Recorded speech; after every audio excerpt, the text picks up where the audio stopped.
Hey, buddies, Potato Whiskey here, and welcome to Civilization 7, where we're going to be checking out Ada Lovelace today. She is the Enchantress of Numbers. Now, she has some very interesting abilities. A lot we've got to talk about Ada Lovelace. I gotta say, I love her character model, okay? I've been pretty critical of, like, Augustus's model, Benjamin Franklin's model, and even to an extent Lafayette's model, but I gotta say, Ada Lovelace's model, the clothing, the stuff, it's incredible. They knocked it out of the park with her model. She looks amazing. I love the flowers in her hair. I love the hairstyle. I love the costume. I love the USB book. Well, it's a machine punch card. Awesome. Beautiful. We want to talk about her abilities here. Now, Ada Lovelace is really awesome for a variety of reasons. First of all, she's a cultural and a scientific leader. That means she can do both a cultural and scientific endeavor, meaning when you're playing with her, your diplomatic influence, particularly early in the game, the Antiquity Age, you're going to want to focus on getting those going because that's going to give you a lot of science and culture momentum. Now, cities will gain +2 science per age when you complete a civic mastery. A civic mastery, this resets at the start of each age, and you gain culture equal to 50% of your total science per turn when you complete a technology mastery. This is a really insane combination because completing a civic mastery gives you science per turn. Completing a technology mastery gives you a culture boost. So you were able to bounce back and forth with these, like science gives you culture and culture gives you science. This is an incredible combination. Super powerful, super fun to play around with. This is going to be at its weakest, I want to say, in the Antiquity Age. However, where it's going to really take off is in the later ages. Now, the really big thing here is the fact that this scales based on the number of cities you have. If you get a lot of cities in the mid-game, right, if you're talking exploration era, you could get a ridiculous amount of cities and just stack them on top of each other and get, if you have 10 cities in the exploration age, every civic mastery is going to give you 20 science per turn. That is a huge amount of science. That is a ridiculous amount of science. And then that science per turn will give you boosted culture. So really, really cool stuff here. Now let's also talk about her leader mementos. So you gain 20 science per age for every science building constructed. That's quite nice. It's kind of like a reinforcement. Basically, you get 10 turns of science immediately when you finish a science building. So she's definitely going to want to go in more of a developing cities kind of direction. She also gets 10% culture towards studying civic masteries. This is nice, but not what I would call game breaking. And every time you research a technology or civic mastery, the capital gains production equal to 15. Oh my God. Note G. It's straight up busted, okay? If you play Ada Lovelace with this ability plus the Mayan ability, holy crap, what was the Mayan ability again? It was every time you research a technology to settle against 15%. She was built for the Mayans, dude. I need to level her up so I can show this off. That's insane. Ada Lovelace, dude, she is absolutely poggeroo. She is poggerific. Yeah, I gotta say, really well-designed leader, some very interesting combinations. I really love her abilities. I'm really curious to see what her quests are like and what her abilities are. Now, there's no other leader coming with the Crossroads of the Worlds 1.1 patch. Turns out the issue I was having was related to the game key that I was given by the developers. So there is Carthage we need to talk about. That's these bad boys right here. There's a militaristic and economic civilization. I'm not sure what this designation part of civilization does, but they have a very particular heritage that's actually quite similar to, sort of Rome. It could be very interesting to play this guy as Augustus. They can only ever have one city. Now, this only applies to the Antiquity Age. Towns cannot use the convert to city, and you receive a second merchant or colonist each time you create one. That is incredible. There's also their emblematic wonder that we'll take a look here, see if we can find it and what it does. In fact, let's just quickly jump in here and have a look at Carthage's abilities, because I want to look at their unique civics and stuff so we can kind of do a quick review of them. Maybe we could build their unique unit as well. So we've got to check out the Numidian cavalry, their unique settler. Ooh, +1 population have settled adjacent to a resource. Exciting. They've got a unique quarter as well that we want to build to take a look at. So let's get this set up. We've actually got a new wonder here, and this is the Carthaginian new wonder. This is the Birsa. I'm going to go ahead and try and build that. I'll also place a fishing key right here so that I can kick a pop to this iron tile for the +1 production, which will shave a lot of turns off that. So we should get the wonder movie now for this new wonder, the Birsa. So let's take a look. And here you can see it being built up. Little antiquity cranes, big stones. I'm not really sure what the Birsa is, but it definitely has some pretty interesting effects that we'll talk about here in a moment. It also has a really nice style. It's really, really pretty. Look at that. Oh, little fireworks. I love the way that the wonders are built.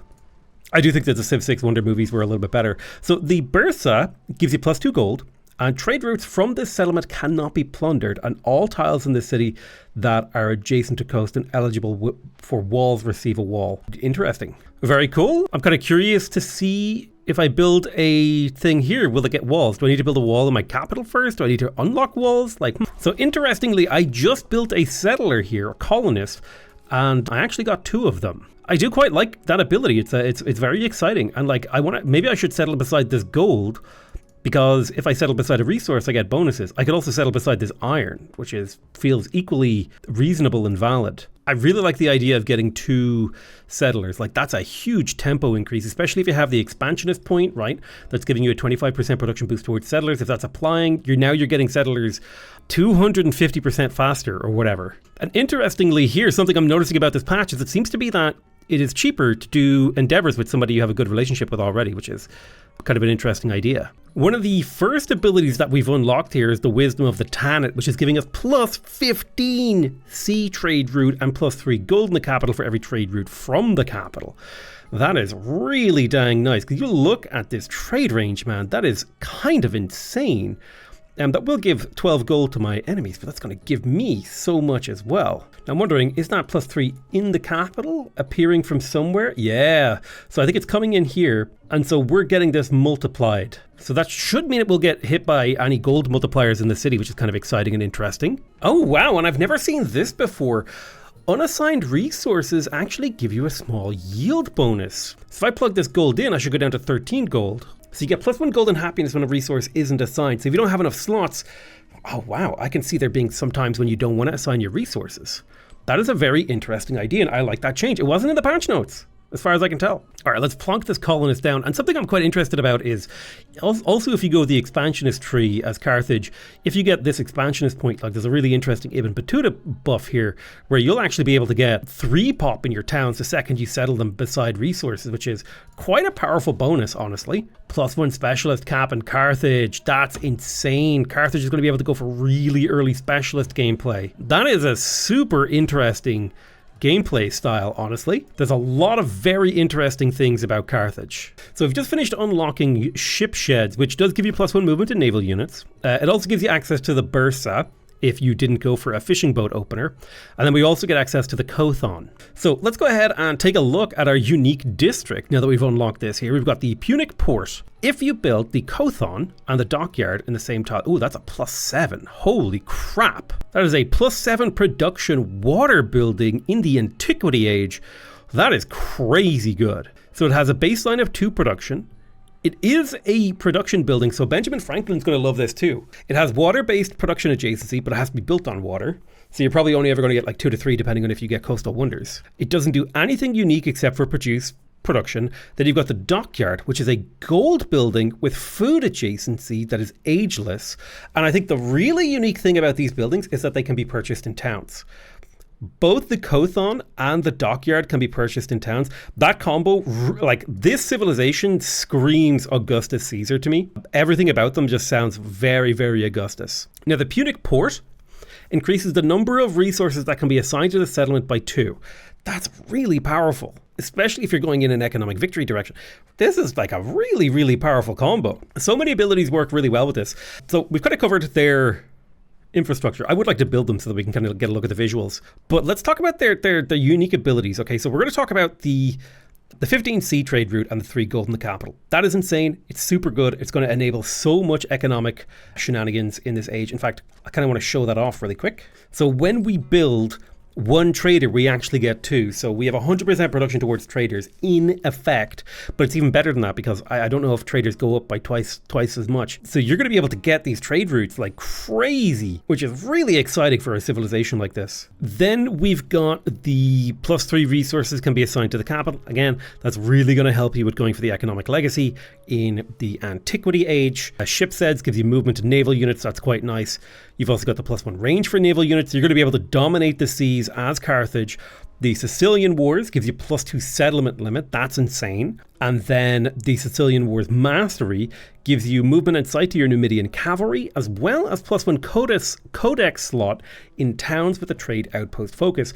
So very much so, Carthage as a civilization, as a culture, feels heavily in the direction of going towards picking up some of these science points, right?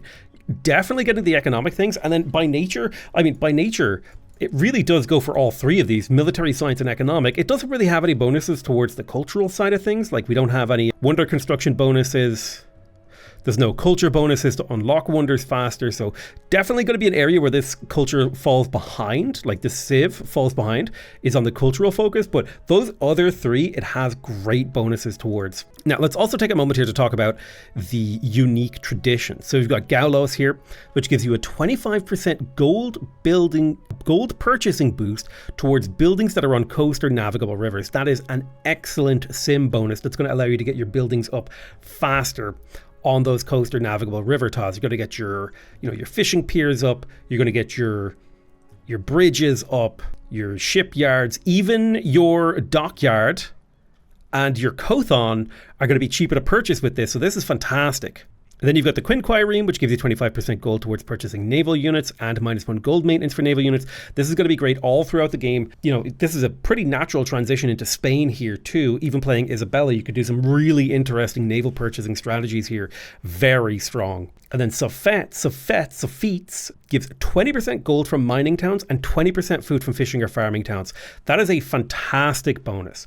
Mining towns come into their own in the exploration era, in my opinion, whereas farming towns kind of come into their own at some point during the Antiquity Age. So the fact that you're able to get a boost for that's going to be amazing. We just finished both buildings in our unique quarter, and they actually combine together beautifully to make this Kothon with a little lighthouse. It's an absolutely gorgeous tile improvement. It looks amazing. They looked quite interesting separate. I'm wondering if I can... No, I'll need to get more gold before I can purchase my way out here. But I'll try to purchase one so you can see them separately. Oh, no, I need to save up more gold. Hold on. So I'm going to pop in here. I'm going to purchase myself a Kothon, and you can kind of see how it looks when it's not attached.